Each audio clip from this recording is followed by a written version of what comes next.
Bom dia, pessoal.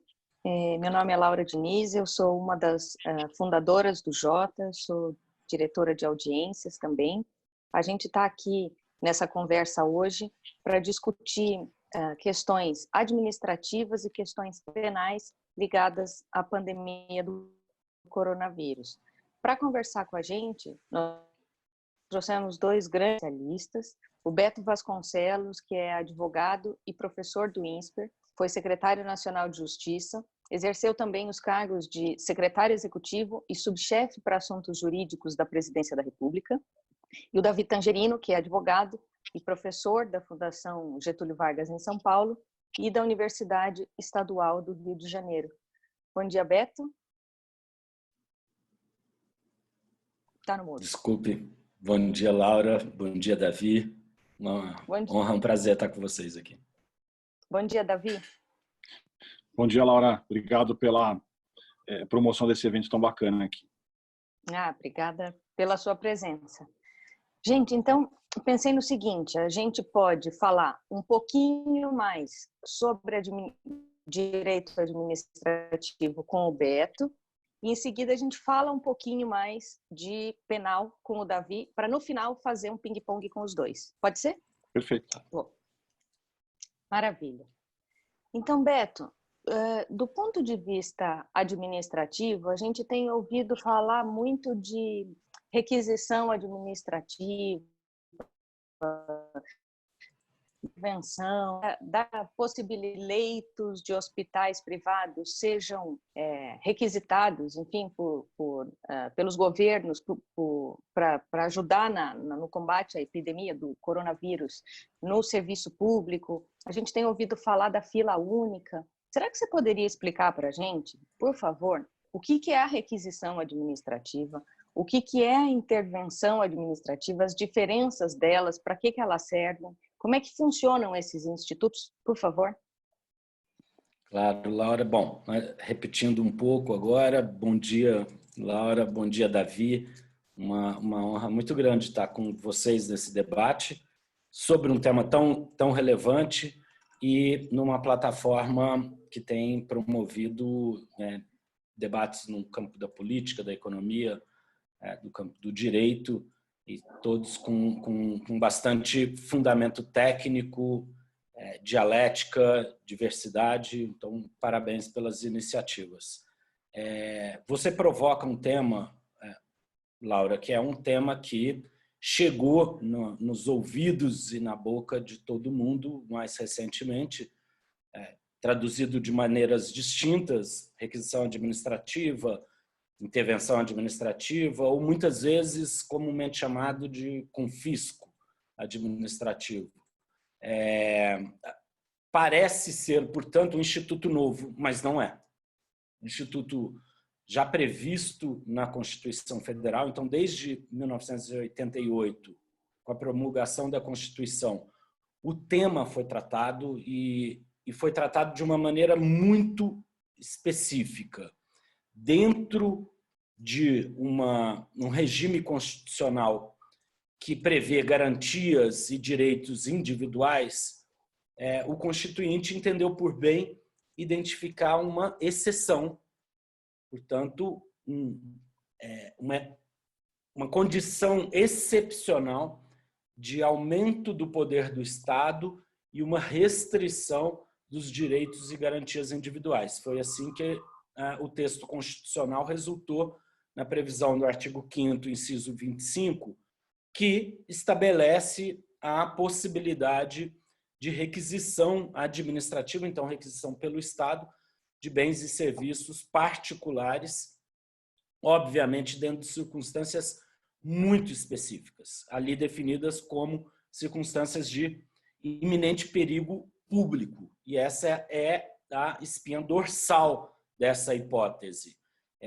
Diante de uma excepcionalidade de iminente perigo público, portanto coletivo, e que justificaria de uma maneira temporária, excepcional, o aumento do poder do Estado e a requisição de bens e serviços particulares.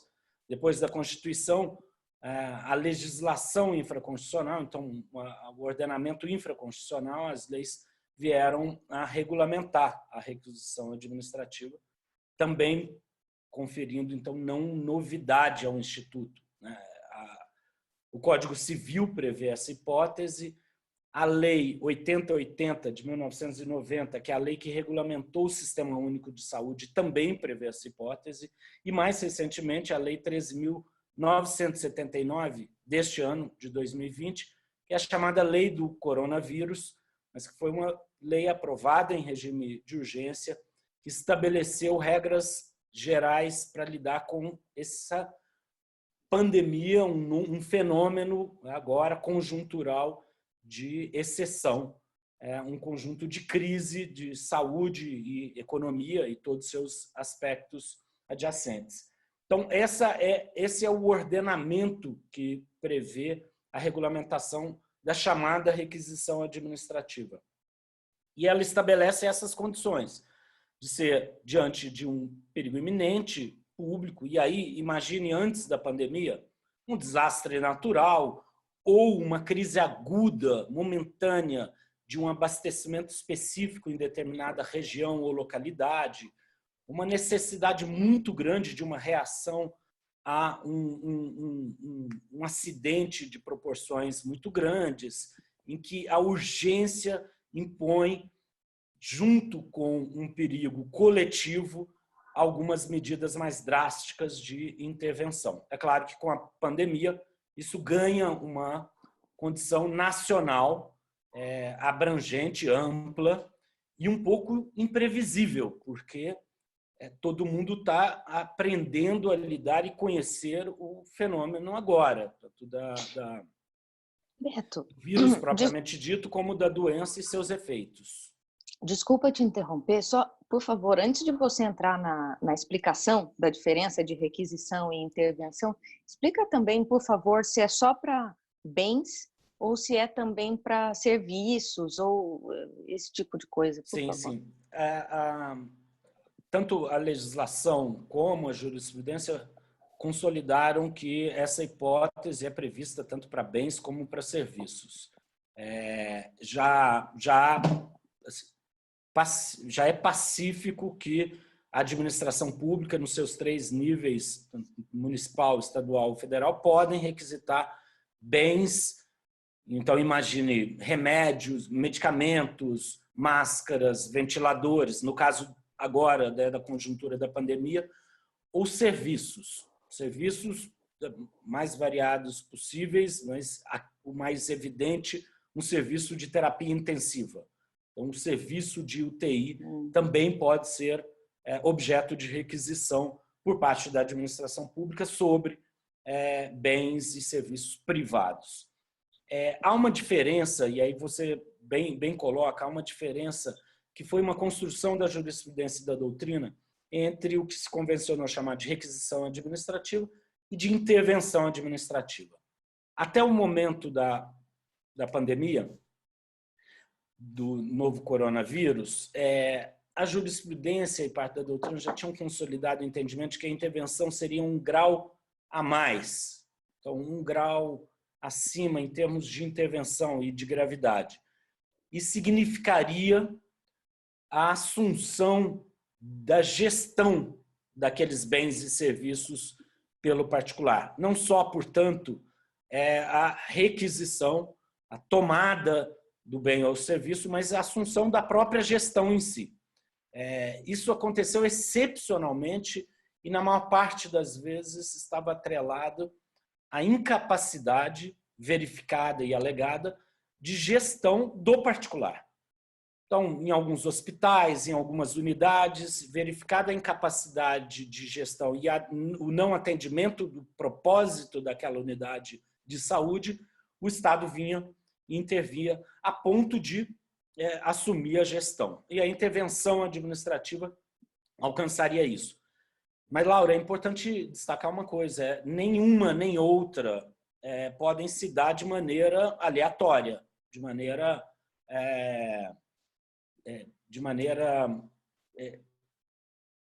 deslocada ou afastada de fundamentos que são exigidos em qualquer ato administrativo.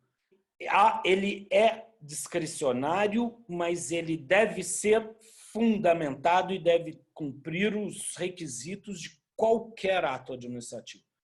Requisitos de competência, requisitos de forma, requisitos de motivação e de finalidade. Pegando esses dois elementos como elementos muito importantes da concepção de um ato administrativo, uma requisição administrativa ou uma intervenção administrativa não pode se dar sem motivação.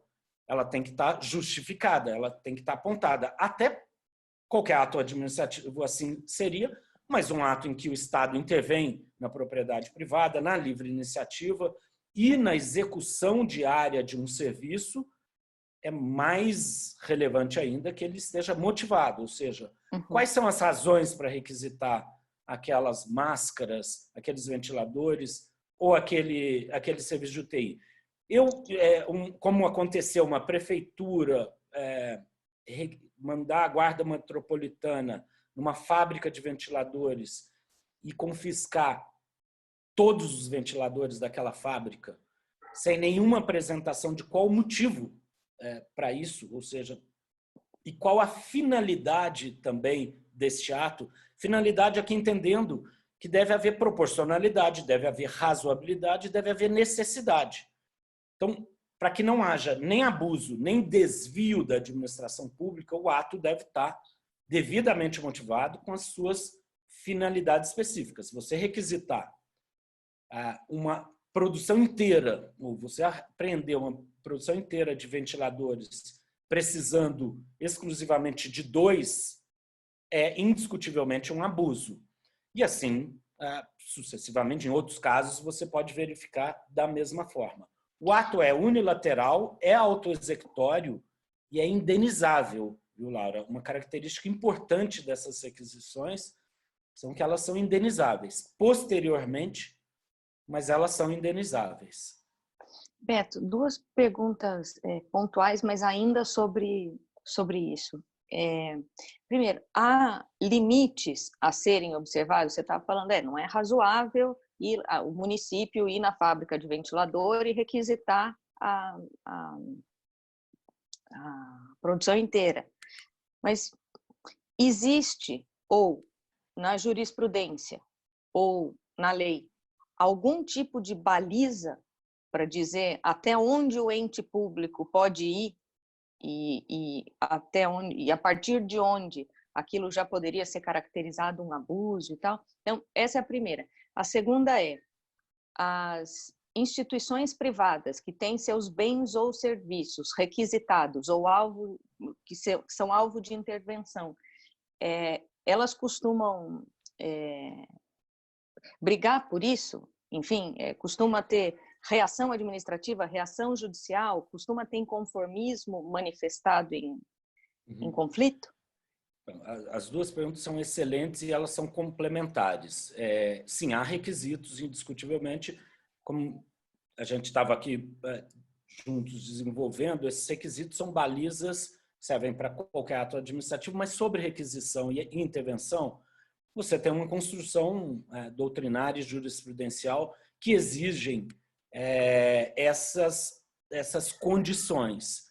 Essas condições são muito verificadas, Laura, em cada caso concreto, porque as variáveis e as circunstâncias que se analisam, elas, enfim, se alternam conforme a realidade fática de uma requisição feita por um município em determinada cidade cuja crise não é tão grave ou é agudíssima, e uma intervenção ou uma requisição feita pela União Federal numa fábrica propriamente dito. Ou seja, aqui tem nuances que sim, são nuances condicionantes para esse ato. E como eu disse, certamente o ato vai ser analisado em termos de competência, se aquele ente federado e aquele agente público tinha competência para fazer isso, se a forma foi adequada, mas, sobretudo, se a motivação e se a finalidade está devidamente apontada. Imagine que a proporção deste ato deve ser correlacionada à sua necessidade. Então, não há que se imaginar você promover requisições ou até mesmo intervenção, que seria assumir a gestão de uma determinada unidade de saúde, sem que houvesse um problema de gestão naquela unidade. Ou aquela requisição não significar um atendimento às necessidades anunciadas no ato administrativo. Ou pior ainda, aquele confisco provocar um colapso em uma rede de atendimentos do Sistema Único de Saúde. O que eu quero te dizer com isso é que há de se observar, por exemplo, havia alternativas. Então, havia leitos ou bens e serviços disponíveis no próprio setor público. Ou havia unidades desativadas que poderiam ser ativadas. Havia importações que poderiam ser feitas em regime emergencial sem significar uma quebra da rotina e do fluxo de um ente privado. Todas essas são nuances que precisam ser analisadas. A quantidade requisitada, ela é proporcional ao que você precisa ou ela está excessiva? Outros elementos também são importantes, que a gente pode falar um pouquinho mais para frente, que é de coordenação e cooperação. Mas respondendo ainda a tua pergunta sobre a resposta dos entes privados. Variam muito, Laura. Em geral, o que se tem visto nesta conjuntura de pandemia é uma colaboração efetiva por parte do sistema complementar de saúde, em especial das redes de hospitais, apresentando ao setor público, município, Estado e União Federal, oportunidades, sim, de cooperação, de colaboração. O que se vê, ou pelo menos o que nós temos lido, é que há disposição de oferta de equipamentos, de pesquisa, de profissionais e de serviços como serviços de UTI. Numa pandemia, também esses sistemas privados são muito pressionados. Então, de toda sorte, as circunstâncias parecem ser de pressão em todos os sistemas, tanto público como privado.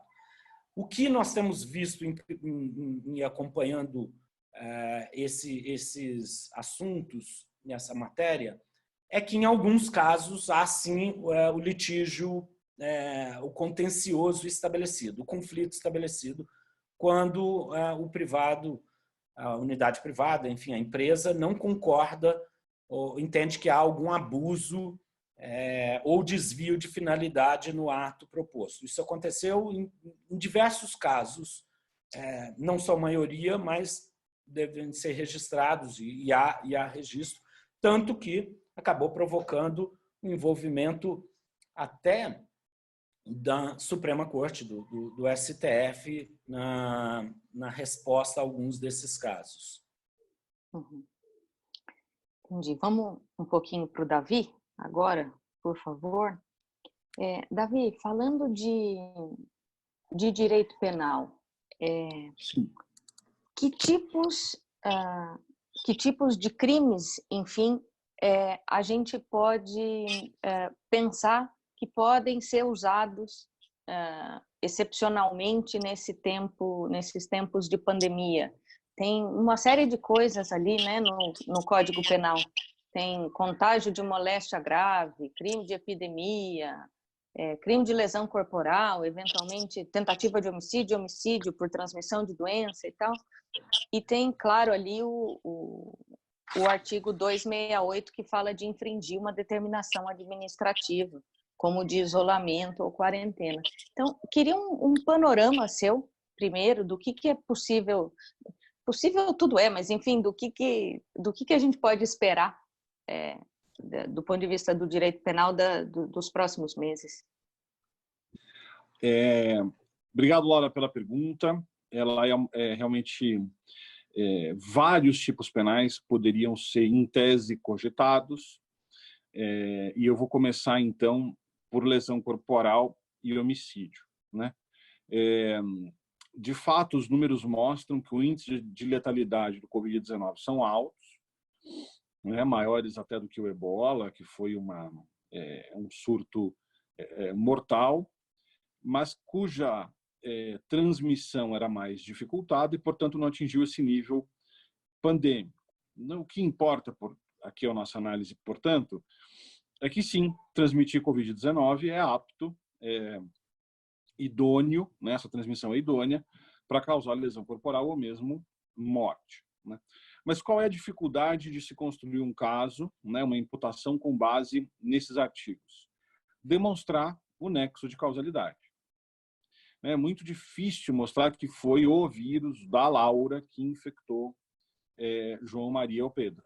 Porque, justamente, pode ter sido de fazer isso que eu acabei de fazer, né, de coçar o rosto, de pegar uma garrafa de leite no supermercado, etc. Então, eu ficaria muito surpreso de imputações nesse sentido. Agora, o direito penal está imunizado, digamos assim, contra essas dificuldades, né? Criando outras modalidades de tipo penal, né? Que são os chamados crimes de perigo, né? Em que aí você não precisa mais demonstrar o nexo de causalidade entre a ação e o resultado, no caso a infecção, sendo suficiente você mostrar que houve um incremento doloso, na maioria dos casos, a esse bem jurídico protegido, saúde pública. E chegamos, então, ao 267, que é o causar epidemia, e o 268, ambos do Código Penal, de infração de medida sanitária relacionada à pandemia. O 267, ele fala em causar epidemia. E aí, a aplicação dele é um pouco mais delicada, e os comentadores, os velhos comentadores do Código Penal, reservaram isso para a hipótese de alguém que cria uma arma viral ou bacteriana e dolosamente bota isso em curso, né? Mas seria possível, sim, enquadrar no 267 aquele que propaga, né, o Covid-19 em, digamos, equivalente funcional àquele que causa, né? Mas de quem nós estamos falando, então? Lá, fala. Eu ia pedir um exemplo. O que a gente está falando? Eu vou até evitar o exemplo mais polêmico, que poderia ser o próprio presidente Bolsonaro, quando conclama a manifestações, aglomerações, etc., porque, nesse caso, ele está mobilizando milhões de pessoas num volume tal que seria o equivalente a causar a epidemia. Mas isso pode ser também pensado nesses organizadores de outros atos e manifestações que, na medida em que isso reúna uma quantidade tal de pessoas, que seria o equivalente a causar uma epidemia. Agora, realmente, o que se enquadra bonitinho, mais fácil para o sujeito comum, né, para o cidadão comum, é o 268. Né? O 268, basicamente, incrimina aquele que descumpre uma interdição de poder público, né, com racional sanitário ligado a uma epidemia. E aí, na assim chamada lei do Covid, nós temos duas figuras lá: o isolamento, que diz respeito a pessoas físicas, né, e a quarentena, que tem mais relação com setores, sejam setores econômicos ou sociais, né? O que é preciso para o sujeito, pessoa física, estar em isolamento? Ele precisa de uma notificação de um médico, né, ou de um agente sanitário. Inclusive, tem lá um modelo, né? Ele recebe uma cartinha, um papel que ele dá fé de que ele recebeu aquilo. Isso torna a aplicação... Fala lá. Essa notificação pode ser com base exclusivamente em exame clínico. Não precisa de um teste para a presença de anticorpos do Covid, certo? Certo. Veja o caso dessas pessoas que foram, entre aspas, mantidas trancadas em navios aportados em Santos, né? foi uma medida sanitária preventiva. Você não sabia exatamente quem estava infectado ou não, mas ninguém podia descer. Eles estavam em isolamento por uma autoridade sanitária, né? Uhum. É claro que depois de testado negativo, manter essa medida poderia ser abusivo, mas isso é outra história, né? Agora aqui, Laura, a dificuldade do Ministério Público, digamos assim, seria... Então você, Laura, está em isolamento e está lá no supermercado fazendo compras. Como é que eu vou saber se você estava em isolamento ou não? É claro que tem sempre o fofoqueiro do prédio, né? O comerciante enxerido, mas isso é um pouco mais difícil. Onde é que a aplicação fica tranquila? E eu acho que é onde nós podemos ter mais casos. Na quarentena. Porque a quarentena não precisa de uma notificação individual, né? A quarentena é um ato do poder público, seja, nesse caso nós podemos ter federal, estadual, municipal, né? Regulando um setor econômico, e aí quem estiver desobedecendo a quarentena, o que de novo se comunica com o exemplo dessas aglomerações, quando as aglomerações estão proibidas por ato do poder público, então o 268 se encaixa bem. Gera uma certa frustração em determinado setor, porque a pena do 268 é baixa. Era um crime de menor potencial ofensivo, como nós chamamos. Mas já é desconforto suficiente o sujeito ser exposto a um risco criminal, ainda que um risco baixo. Para não falar muito, mas também para não deixar de mencionar, existem outros tipos que podem se aplicar a situações específicas, né? Vamos lembrar que tem lá a velha lei da economia popular e a lei das relações de consumo, né? Que criminalizam, por exemplo, o sujeito que vendia álcool gel a R$5 e passa a vender a 50, né? Ou o sujeito que estabelecesse um comércio paralelo de cloriquina com o preço elevado, etc., né? Assim como no campo das licitações nós já tivemos alguns indícios de problema, né? E conhecendo o histórico brasileiro, né, de corrupção e problemas com licitações, eu acho que as dispensas, as exceções administrativas para compra pública no Covid vão gerar problemas também, mas, de novo, aí são problemas um pouco mais localizados, nichos, né? Entendi. Davi, antes só de voltar para o Beto, queria que você explicasse para a gente, por favor, quais são os requisitos do crime de desobediência, quando é que ele se aplica e se ele não pode ser confundido com esse 268, né? Se tem a ordem de quarentena e eu saio de casa inadvertidamente, eu estou desobedecendo ou eu estou infringindo o 268?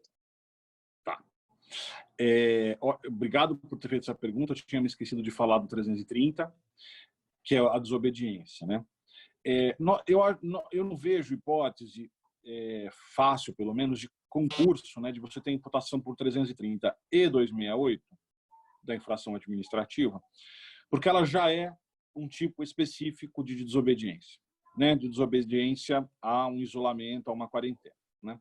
Uhum. Agora, mais cedo o Beto falava sobre requisição, né, ou sobre intervenção. Aí nós temos campo, sim, para discutir a desobediência, porque o sujeito que não entregar, ou se recusar a entregar os respiradores requisitados, por hipótese, ele não está descumprindo uma determinação sanitária, não é isso que está em jogo, né? Ele está enfrentando uma ordem, né? Seja ela administrativa ou judicial. Então aí caberia o crime de desobediência, mas é preciso lembrar que existe uma jurisprudência bem firme que diz o seguinte, Laura, e os nossos ouvintes aqui: quando uma ordem já tiver como previsão uma sanção pelo descumprimento, seja ela uma sanção civil ou uma sanção administrativa, então não se configura o crime de desobediência, né? Davi, isso quer dizer que não vai se aplicar? Aí eu só faria o seguinte disclaimer, né? A jurisprudência muda conforme as demandas sociais punitivas, né? Nós vivemos isso no campo da corrupção, e ali na Ação Penal 470, o mensalão, aquela mudança, por exemplo, muito importante quanto ao ato de ofício, e foi mudada por uma alteração de percepção social sobre aquele problema. E aonde eu quero chegar com isso? Pode ser, sim, que se reveja de novo essa história da desobediência para episódios ligados à Covid, dizendo, mesmo no caso em que haja sanção, etc., civil ou administrativa, por conta da gravidade da saúde pública, da pandemia, etc., é crime também, né? Então, eu gosto muito de insistir nisso, porque segurança e previsibilidade não são os fortes do sistema brasileiro.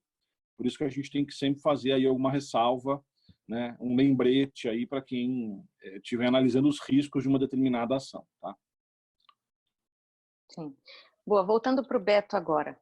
Beto, a gente tem visto uma série de medidas sobre temas iguais no governo federal, no governo estadual, nas prefeituras, enfim.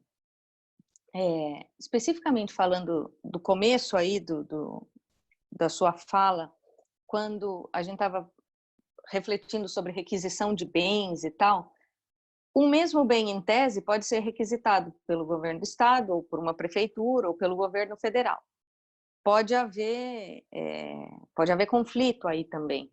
Tem alguma hierarquia a esse respeito? O que acontece no caso, por exemplo, de duas cidades requisitarem o mesmo bem, uma cidade e um estado, o governo federal? O que vale? Como se coloca a ordem nisso? Você está no mudo, será? Tem duas coisas relevantes nessa novo normal de convivência social à distância, em especial em seminários por meios virtuais.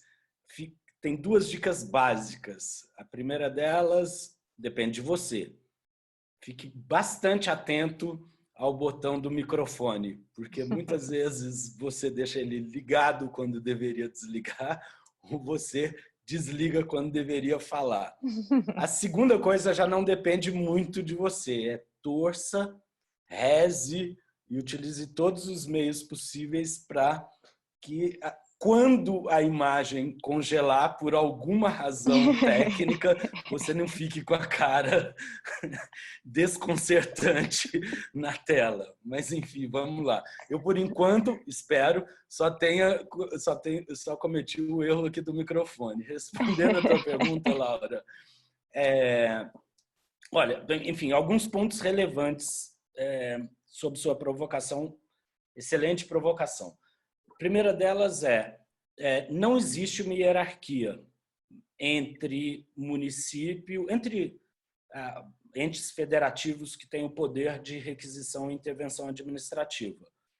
Entre município, estado e União Federal. Essa minha avaliação, ela é convergente, segue inclusive a avaliação já feita pelo decano na Suprema Corte, pelo ministro Celso de Mello, na ação civil originária 3385, que foi ajuizada pelo Estado do Maranhão. E aqui eu respondo você inicialmente entre hierarquias e conflitos entre o poder público. Ou seja, um querendo buscar e requisitar bens que tenham sido requisitados por outro ente federativo. Aqui, no caso, o Estado do Maranhão tinha feito uma requisição administrativa e a União Federal tentou buscar os mesmos bens. E aí a Suprema Corte disse, não, a hierarquia, tendo se estabelecido devidamente e legalmente o ato administrativo do governo do Estado, este deve prevalecer se foi antes do da União. E curioso o destaque que fez o ministro Celso de Mello, dizendo que a única exceção a essa vamos dizer, competência, vamos chamar assim de competência comum de todos, mas dessa ausência de hierarquia, a única exceção seria o estado de sítio ou estado de defesa, em que aí sim a União teria prevalência, segundo o ministro Celso de Mello, que não é o caso atualmente, portanto não há hierarquia entre os entes federativos. Esse, num primeiro cenário, para te dizer que isso gera uma solução para aquele gestor que precisa, mas gera um desafio imenso, que não é um desafio exclusivamente político, Laura, é um desafio, na minha opinião, jurídico também, que é a coordenação e a cooperação entre os entes federativos. Na minha opinião, é uma exigência constitucional. não só pelo pacto federativo estabelecido na Constituição Federal, mas também em razão do modelo de sistema de saúde que a Constituição definiu, um sistema único, universal, público de saúde, que congrega União, Estado e município, inclusive no seu modelo de gestão, que é sempre interfederativo, participativo, colaborativo. Portanto, pelas duas razões, eu acredito que há uma imposição à União, Estado e município que operem em coordenação e em cooperação, entendendo aí coordenação um modelo verticalizado, no qual a União, por ter mais instrumentos, coordena o processo, e em cooperação, um modelo horizontalizado, mas que aí todos cooperem de maneira a buscar a maior eficiência. Lembrando que numa época de pandemia, ou de qualquer crise aguda, você tem escassez de bens, escassez de serviços. É por isso que nós estamos discutindo tudo isso, porque se tivesse oferta de bens e serviços em número suficiente, quantidade suficiente para atender a demanda, não haveria os conflitos. Como há escassez, você precisa coordenar essa escassez de modo a potencializar o uso e minimizar qualquer risco, dano e prejuízo, sobretudo aqui porque estamos falando de vidas humanas.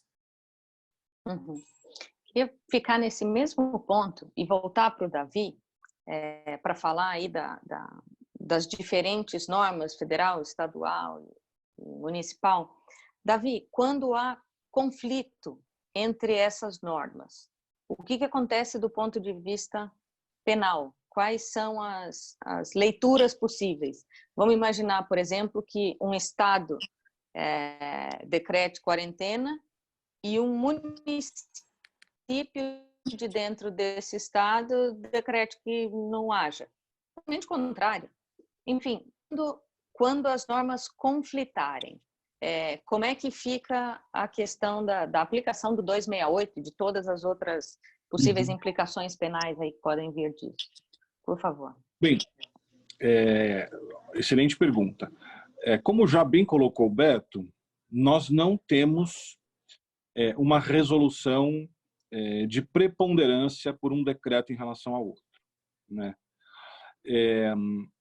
Para o direito penal, não é exatamente novidade essa competência concorrente, né? Nós temos, por exemplo, nos crimes tributários, tem tributos municipais, estaduais, federais.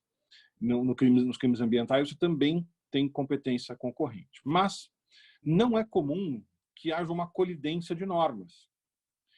Veja no caso tributário, o que é ISS, o que é ICMS, o que é Imposto de Renda de Pessoa Física, são conceitos mais ou menos consolidados, né? A invasão de uma esfera para outra no aspecto penal é mais rara e também assim mutatis no aspecto ambiental.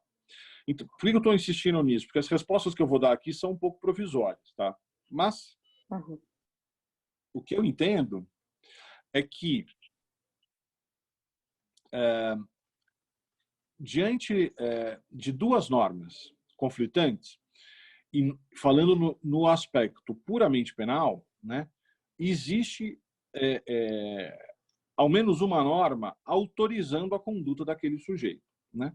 E, portanto, ainda que o outro ente desobedecido possa buscar uma sanção administrativa, porque, afinal, como bem disse o Supremo, eles podem legislar ao mesmo tempo, do ponto de vista penal, isso me parece uma contradição, né? Havendo uma norma autorizando aquela conduta, no meu entender, ela deixa de ser automaticamente criminalizada, né? Agora, eu gosto sempre de dividir o risco penal, viu, Laura, em curto e médio prazo, longo prazo. O que eu estou dizendo existem ótimas teses, digamos assim, para que lá no final do processo se chegue à conclusão da inexistência de crime. Agora, pode ser que o delegado, o Ministério Público, a curto prazo, mova a máquina criminalizante, mesmo nesses casos, né? E isso sempre para dizer que talvez o melhor conselho é sempre ter o maior nível possível de informação antes de tomar uma decisão contrária à quarentena nesse momento, tá? Beto, como é que você acha que devia ser a atuação dos entes federativos, a cooperação necessária entre todos os entes para evitar, enfim, sobreposição de atos, evitar atos conflitantes nesses próximos meses, enquanto a gente ainda vai estar enfrentando, ao que tudo indica, um período bem grave de pandemia? Laura, enfim, a imposição do modo pelo qual a União, estados e municípios deveriam estar atuando com relação a uma crise tão grave, ele, enfim, tem inúmeras soluções possíveis de gestão. Agora, indiscutivelmente, ela tem uma determinação constitucional. E não foi muito diferente o que até agora o Supremo Tribunal Federal, quando provocado no tema, na conjuntura da pandemia, apontou, se manifestou. Então, em todas as tentativas de uma atuação de sobreposição, de não diálogo, todas elas foram afastadas pelo Supremo. A mais marcante, na minha opinião, foi no julgamento julgamento preliminar, em sede liminar da DPF 672, cujo relator é o ministro Alexandre de Moraes, no qual, falando sobre uma medida provisória, a OAB questionou a tentativa desta medida provisória editada pelo Executivo de impor maior competência, mais força à União do que aos estados e municípios com relação a isolamento, quarentena, medidas sanitárias específicas locais para achatamento, redução da curva inicial de contaminação e também de definição de atividades essenciais dentro de alguma localidade, alguma região. O Supremo entendeu que aqui é a competência comum e que todos devem legislar e definir sobre esse tema. Se assim é, e considerando o pacto federativo que nós temos, considerando que a Constituição impõe, como disse há pouco, coordenação e cooperação aos entes federativos, e impõe um modelo de participação no Sistema Único de Saúde, a mim me restaria dizer a você que, indiscutivelmente, tudo deve ser feito de maneira bastante diferente de como tem sido conduzido até agora, onde se tem evidências claras, expressas, muitas vezes verbalizadas, de conflito deflagrado entre autoridades públicas federais e autoridades públicas estaduais e municipais. O que não se viu nesse momento, Laura, até agora, é uma organização coletiva de enfrentamento de uma das maiores crises que o planeta está lidando, não só que o Brasil está lidando. É de uma complexidade tão grande, com seus impactos em saúde, em economia, impactos sociais, impactos nas relações humanas tão profundos que, obviamente, iria requerer um gabinete de crise, uma coordenação transparente, pública, informada à sociedade, numa mesa na qual estivessem sentados representantes do governo federal, representantes dos estados e representantes dos municípios, para além da academia, digo, pesquisadores e unidades de pesquisa e científicas no país, referências na busca de solução, tanto na área de saúde, como na área de engenharia, como em outras áreas, e, indiscutivelmente, a participação de entidades da sociedade civil que têm lidado com o tema no fronte, seja nas comunidades ou nos centros urbanos, em quaisquer desenhos territoriais. O fato é que este desenho que eu acabo de lhe dizer não existe. Você tem um esforço de prefeitos, governadores, de alcançar autoridades federais e um distanciamento da União sobre as preocupações regionais e locais que se apresentam, às vezes, muitas vezes, infelizmente, expressadas em manifestações de conflito e agressão. Eu acho que nós estamos muito distante de obter uma coordenação e uma cooperação adequadas ao enfrentamento da crise tão grave como ela é. Enfim, desculpa, você me fez aquela provocação no início sobre a fila única, que é um tema hoje candente, e essa resposta ela serve e se adequa exatamente a isso. A proposta de fila única é o maior grau possível de intervenção. Se foge da esfera meramente de requisições administrativas, isso vai para a intervenção propriamente dita em toda a rede privada. Intervenção na gestão da rede privada, porque é a única forma possível de se imaginar uma fila única. Você tem que intervir na gestão daquelas unidades hospitalares privadas. Se me perguntar, em tese, se isso é possível juridicamente, a Constituição não delimitou quais são os modelos ou os limites dessa requisição. A legislação estabeleceu condições que eu já mencionei, né? O perigo iminente, público e, obviamente, a dimensão da necessidade para fundamentar um ato tão drástico como esse é a demonstração fática de que uma fila única seja necessária. Portanto, em tese, há de se ver, mas é possível o debate. A pergunta mais relevante, na minha opinião, é se faz sentido, se é pertinente, portanto, se tem fundamento em termos de motivação e finalidade alcançável, uma fila única. O grau de descoordenação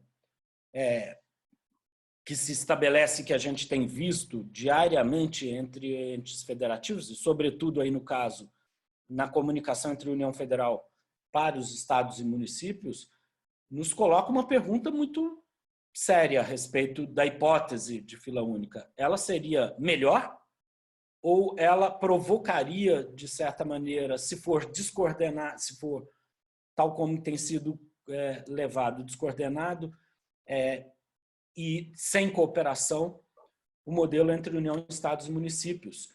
Assim, como estamos falando de bens escassos, se não houver excelência na condução de um processo como esse, o efeito pode ser o contrário. Onde havia eventualmente, boas gestões locais, regionais para a solução do problema, ao se impor um modelo único, se descoordena todo o processo de atendimento local, se não houver capacidade institucional, se não houver competência institucional, se não houver cooperação, se não houver coordenação. Uhum. Obrigada. Davi, voltando para você e pegando um pedacinho da sua penúltima fala, estava ali dizendo, não bem com essas palavras, mas que a jurisprudência é uma coisa viva, né? Que ela responde aos momentos da sociedade. Queria uma avaliação sua dos riscos de alteração da jurisprudência por conta da Covid-19. Bom, na verdade, não só riscos. Há oportunidades de evolução da jurisprudência e quais seriam os riscos de mudança de jurisprudência na esfera penal sobre esses temas que a gente falou aqui por conta da epidemia. E depois, em seguida, Beto, se você puder falar um pouco para a gente também do oportunidades e riscos de mudança de jurisprudência na esfera administrativa por conta de Covid, eu agradeço. Vamos lá, Davi. Laura, as alterações penais, sejam elas legislativas, sejam jurisprudenciais, quando pautadas pelo clamor popular, na experiência histórica elas são muito negativas, né? gente poderia falar aqui da evolução, por exemplo, da lei dos crimes hediondos a partir de grandes episódios públicos, o assassinato da atriz, depois o episódio microfular, a noite do orçamento. Essa produção emotiva, ela não combina com a natureza do direito penal, de última ratio, etc. Mais do que isso, nós temos visto um judiciário com bastante apetite para o que se tem chamado de ativismo judicial, né? Um controle, inclusive, de moralidade dos atos administrativos pelo judiciário. Tivemos isso lá com o Barroso no decreto de indulto de Natal do Temer e, mais recentemente, a decisão do Alexandre de Moraes, impedindo, na minha opinião, erradamente a nomeação do Ramagem para delegado-geral da Polícia Federal. Acho que a somatória, eu não estou falando isso à toa, né? A somatória desse apetite judiciário pelo controle da moralidade, da decência, digamos assim, né? Ainda que fora do desenho constitucional algumas vezes. Se houver um apelo popular emotivo decorrente do Covid-19, então eu acho que a jurisprudência será mais restritiva, né? Acho que essa história da desobediência pode cair. Acho que aumenta o apetite por uma interpretação do 267, não do 268, aquele de causar epidemia para um número maior de players, né? Agora, se preponderar a narrativa presidencial da gripezinha, de que caixões estão sendo enterrados com pedras ou vazios, que isso é tudo uma grande armação, então, não. Mas eu acho que os números serão eloquentes, serão incontestáveis, e eu apostaria, portanto, no endurecimento desses temas. O 330 poder sim ser aplicado independente de multa civil ou administrativa, a ampliação dos tipos penais do 268 para o 267, e acho que até em alguns casos específicos não vai faltar quem tente imputar mesmo homicídio. Vamos lembrar, salvo engano, o primeiro óbito no Rio de Janeiro foi de uma empregada doméstica que precisou ou foi mantida trabalhando para uma senhora infectada que teria vindo da Europa. Naquele momento, né, havia muito poucos casos no Rio e, portanto, aqui um nexo de causalidade seria mais fácil de ser estabelecido. Uhum. É isso. Duas perguntas agora inescapáveis da sua fala. Primeiro, você estava dizendo no começo ali da dificuldade de explicar a causalidade, por exemplo, que eu passei o vírus para você. Como é que isso ficou consolidado, por exemplo, na questão de transmissão de doenças sexualmente transmissíveis ou de HIV, eventualmente, que também, claro, você não vai conseguir exatamente ver que aquele vírus passou de uma pessoa para outra, mas é mais fácil, evidentemente, criar causalidade. Então, essa é uma. A outra é a seguinte: a gente tem visto crescer não só o número de fake news ligadas à pandemia, e eu vou abrir um pouquinho o debate, tá? Irresistível. Temos visto uma série de projetos de lei sendo propostos no sentido de criminalizar fake news. Esse é um debate perigosíssimo, porque, enfim, há o risco de engolir a liberdade de expressão junto com esse tipo de coisa. Então, eu queria a sua avaliação, por favor, para fechar aí a história do nexo de causalidade. O que a gente tem sobre a transmissão de outras doenças e um parêntesezinho sobre criminalização de fake news, sua opinião sobre isso, riscos e tudo mais. A questão da transmissão do HIV, por exemplo, você tem razão, atende, de certa forma, a esse mesmo problema de causalidade que você coloca. Em primeiro lugar, existe um tipo chamado expor a perigo a vida ou a saúde de outrem ou exposição à doença grave. E, portanto, bastaria a exposição à contração da doença. Eu não preciso provar que houve a transmissão naquele ato, Uhum. Mas numa segunda camada, mesmo para lesão corporal, né, embora você tenha razão, que pode ter sido uma pluralidade de infecções, né, ou de fontes infecciosas, no caso do HIV, você, digamos, apenas no caso em que há uma grande parcela de parceiros sexuais, né, ou que a vítima tivesse ali uma vida bastante promíscua, de modo que seriam muitos os possíveis candidatos, né?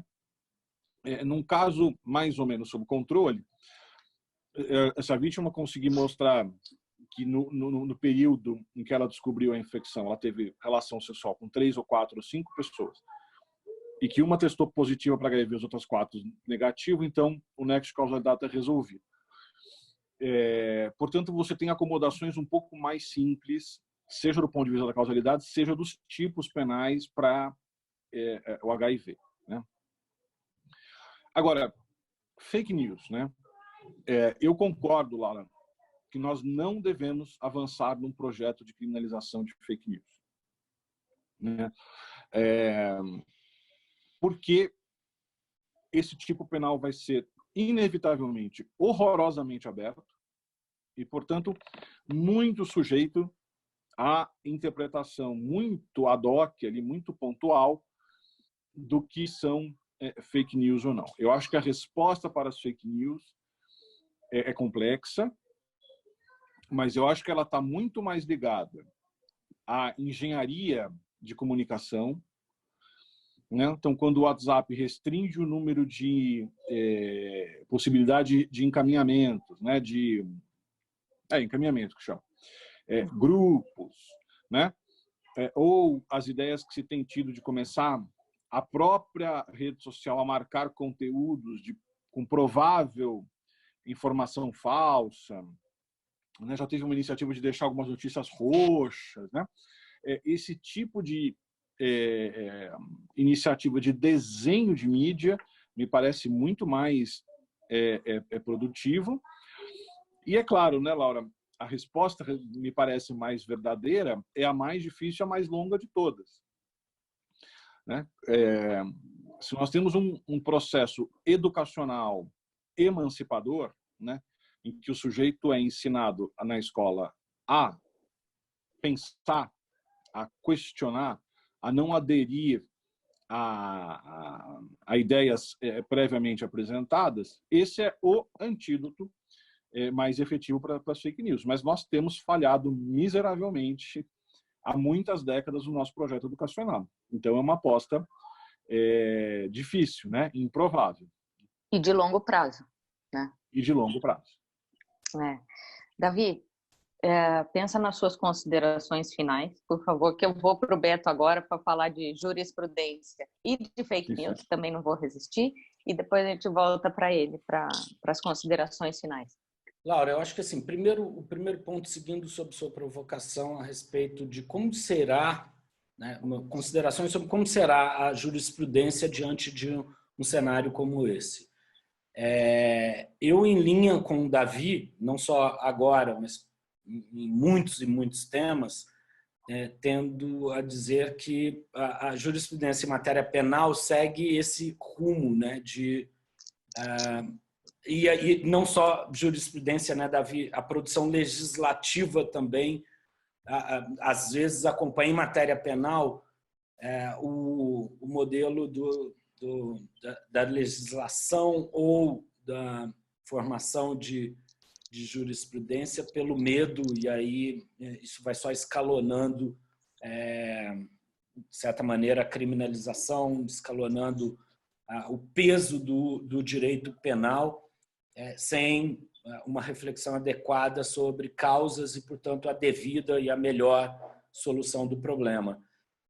Um pouco nessa linha, mas é diferente, eu acredito, a jurisprudência administrativa ou decorrente dos debates do direito administrativo relacionados à requisição, intervenção administrativa. Eu acredito que uma pandemia como essa, uma crise tão aguda como essa, a primeira reação da jurisprudência ou das decisões judiciais em primeira instância, ou em conflitos relacionados a conflitos concretos, específicos, ela é mais conservadora, ou seja, é tendente a deixar ao executivo e, portanto, reconhecer a capacidade, em tese, mas a capacidade institucional do executivo conduzir aquela questão, aquela crise e se preservar, digo eu, o Poder Judiciário, de interferir de maneira mais profunda naquela decisão administrativa tomada.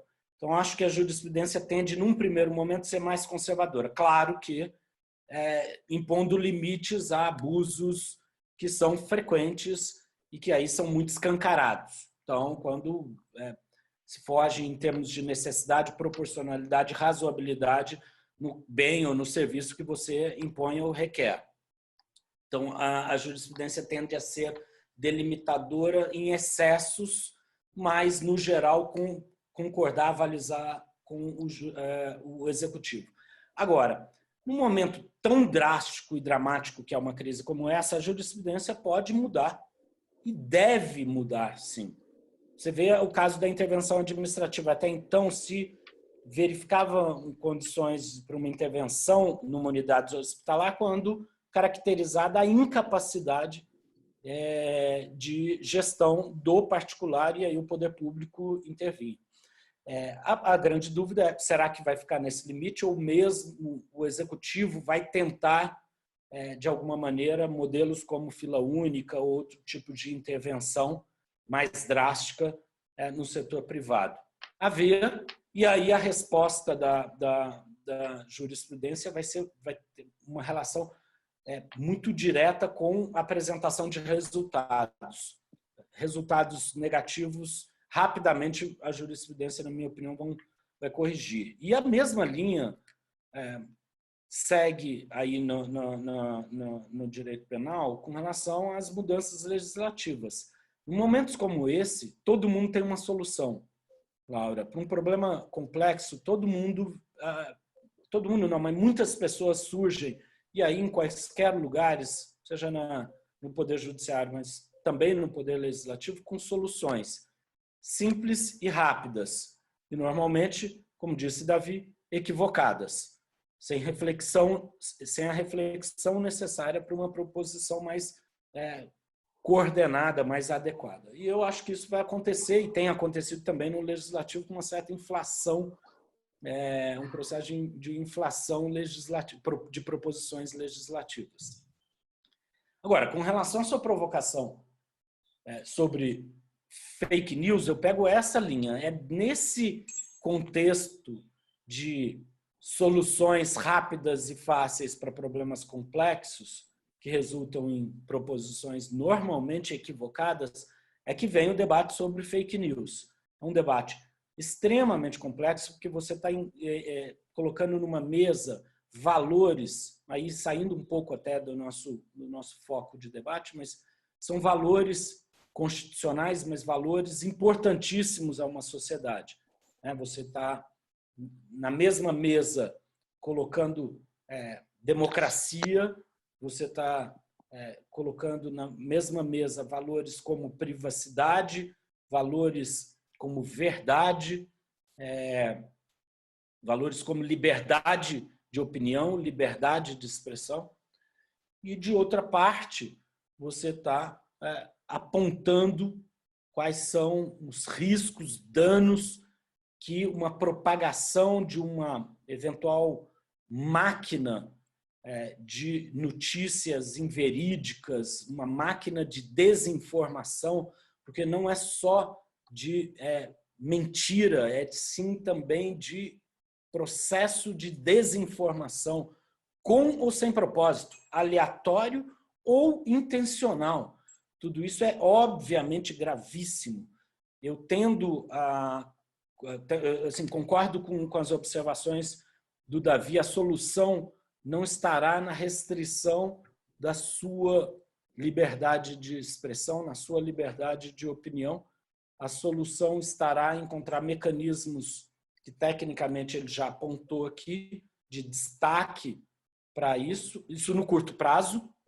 Então, instrumentos a serem verificados por todas essas redes e empresas que trabalham com informação, notícia, redes sociais, criação de mecanismos que permitam uma identificação do que é informação não checável, não checada, sensível, potencialmente inverídica, mas com a preservação das liberdades, privacidades e espaços democráticos.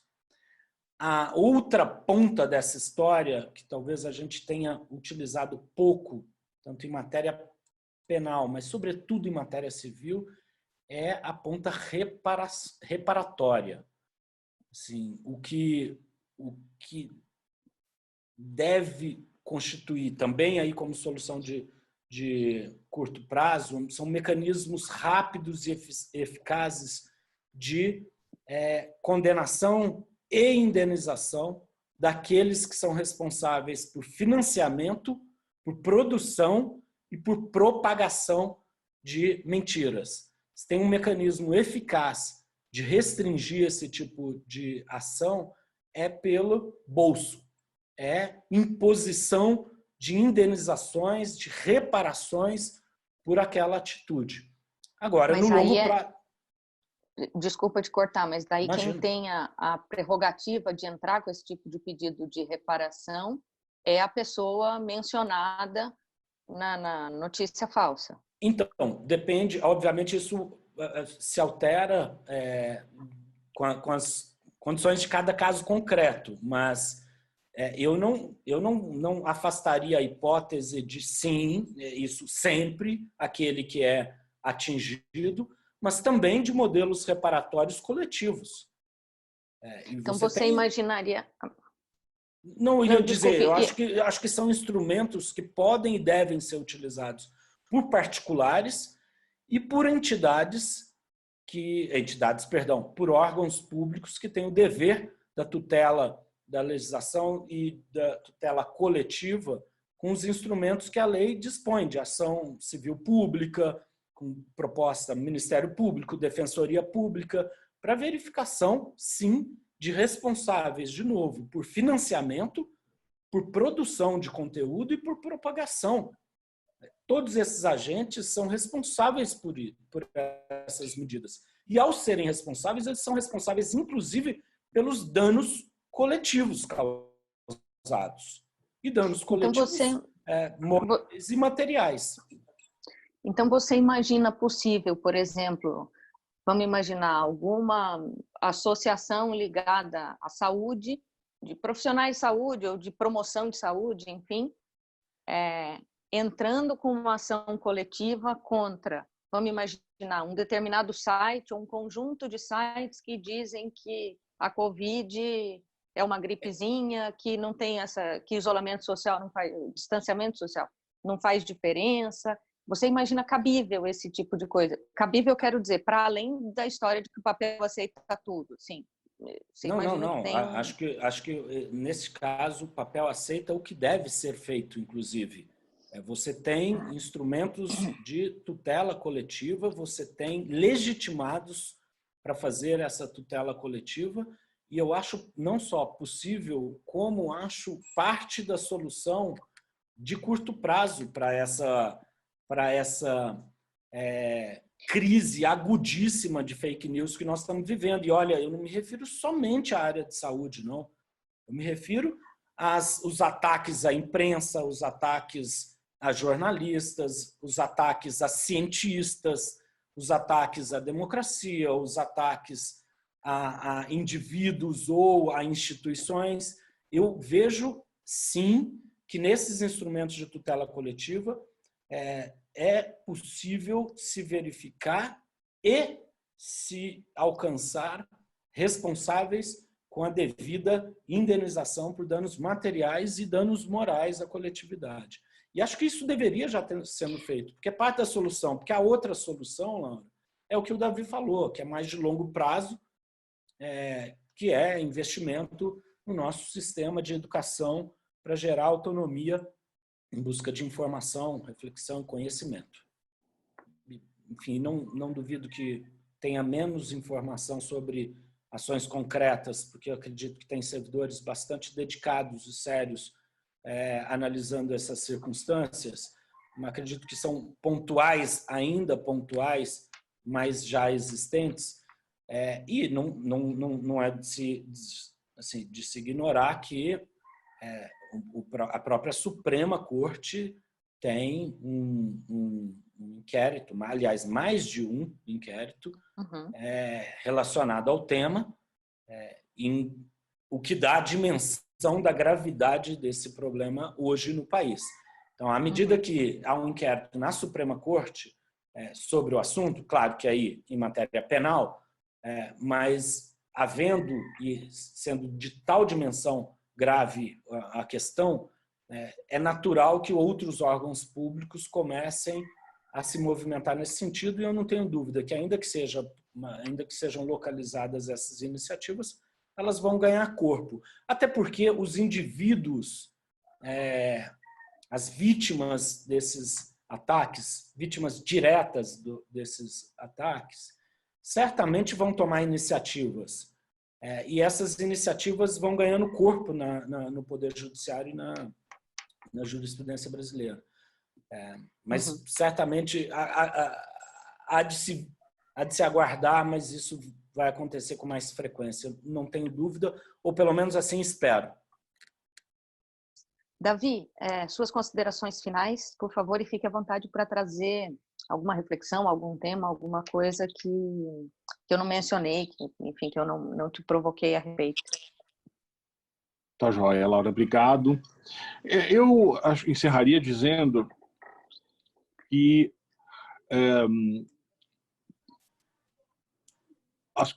a pandemia vai inevitavelmente redefinir uma série de aspectos da vida social, né? Então fala-se muito sobre teletrabalho, sobre deslocamento na cidade, poluição, e fatalmente isso vai transbordar para o direito em geral e para o direito penal em particular, né? A questão é sobre qual viés, né? Nós temos uma crise geral, como bem apontou o Beto, mas no Brasil nós temos uma cisão de narrativas, né? Que não é tão forte em outros lugares do mundo. Nós temos o presidente da República e os seus seguidores num viés negacionista, né? Gripezinha, mortes inevitáveis, né? E nós temos uma outra narrativa que acabou ficando consolidada na figura dos governadores, digamos assim, um discurso pró-ciência, preservação da vida, etc. Note que, a depender da narrativa que preponderar, os efeitos penais podem ser diversos, né? E eu até adicionaria um elemento. Como nós estamos falando basicamente do 268 do Código Penal, quem é esse cidadão que pode ser criminalizado? No limite, na maioria das vezes, por ter relação com atividade econômica, é o sujeito que está querendo trabalhar, produzir, sobreviver. E, portanto, é um público muito empático, né? Não é o público tradicional alvo do sistema punitivo, né? Então, em resumo, pode ser que dê em pizza, né? Que é um fenômeno bem brasileiro também. Agora, a preponderar a narrativa dos governadores, digamos assim, né? E chegando, né, o número de óbitos num momento de efetiva consternação nacional e subsequente responsabilização, em parte, pelo menos, do presidente da República, então os governadores têm a máquina punitiva à disposição. Lembrem que o governador Dória, há umas 2 semanas talvez, sinalizou que talvez colocasse a polícia na rua para as pessoas aderirem mais ao isolamento. Então, nós estamos nessa guerra de narrativas, né? Então, eu não vou cravar aqui o dia seguinte disso, mas eu acho que é possível cravar que algo vai mudar. O tempo é que vai mostrar. Beleza. Obrigada, Davi, pela sua participação. Eu que agradeço. Beto. Bom, Laura, antes de mais nada, muitíssimo obrigado pela oportunidade, pelo convite, o seu convite, o convite do Jota, nesse espaço para discutir um assunto, sem dúvida nenhuma, quente e difícil, cujas soluções não são simples, rápidas, como muitas pessoas imaginam, mas elas indiscutivelmente requerem muita coordenação, muita cooperação, como foram palavras que eu bem utilizei, muitas vezes utilizei aqui. Queria agradecer muito também a parceria sempre muito profícua com o Davi, e é uma honra estar com ele dividindo esse webinar. Vou, como muitas vezes em linha com o que ele diz, também destacar que o cenário que nós nos encontramos hoje, essa narrativa disruptiva que a parte da autoridade máxima nacional tem tentado impor ao país, diferentemente de praticamente todos os demais países do planeta, e aqui não se trata de uma análise sobre ideologia, nem uma análise sobre sua matiz de preferência, sua matiz ideológica, de esquerda, centro, direita. O fato é que o mundo adotou preocupações de ordem sanitária e de ordem econômica, tanto em governos de esquerda, de centro, como de direita, que não se verifica aqui no país. É só ver o que Modi, na Índia, impôs em termos de restrição sanitária, o Boris Johnson impôs no Reino Unido em termos de restrição sanitária, o próprio Trump, apesar de alguma retórica, também impôs de medidas de restrição sanitária.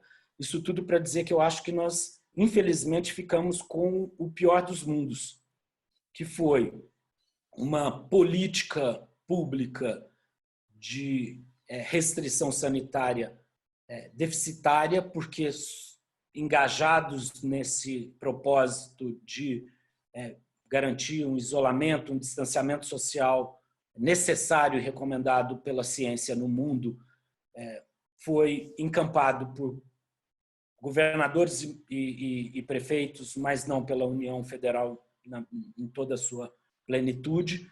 Portanto, nos deu um modelo de política sanitária intermediário ao que era necessário. E, por outro lado, tomamos decisões de ordem econômica também ainda em concepção preliminar, ainda em concepções pouco efetivas. A ver que a principal resposta às pessoas mais afetadas por essa pandemia tem se dado de forma muito lenta. A renda mínima emergencial tem chegado ainda muito lentamente, com muitos problemas logísticos a toda a população. Então, talvez a gente tenha ficado com o pior dos mundos nesse momento. E já somos apontados por especialistas o epicentro dessa pandemia.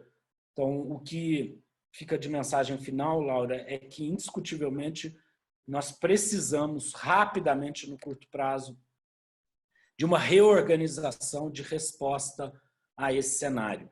E no campo do direito administrativo há vários instrumentos que permitem isso, não só instrumentos, como há várias determinações constitucionais ou legais que impõem isso. Espero que sejamos capazes de cobrar nossos governantes, nossas autoridades públicas, a sentarem numa mesa, uma mesa em que seja composta por União, estados, municípios, sociedade civil e universidades e academia, para que se possa, sim, alcançar o melhor resultado diante de uma crise aguda que impõe severas preocupações com relação à oferta de bens e serviços e que, sobretudo, nós estamos lidando com um bem maior, que se chama a vida humana. Eu acho que esse é o cenário desse debate que nós estabelecemos aqui, passando pela requisição administrativa, pela intervenção administrativa, seus motivos, suas condições e seus desafios. Fica aqui o agradecimento final e, claro, à disposição para participar sempre que você achar pertinente, sempre que o Jota achar que podemos contribuir.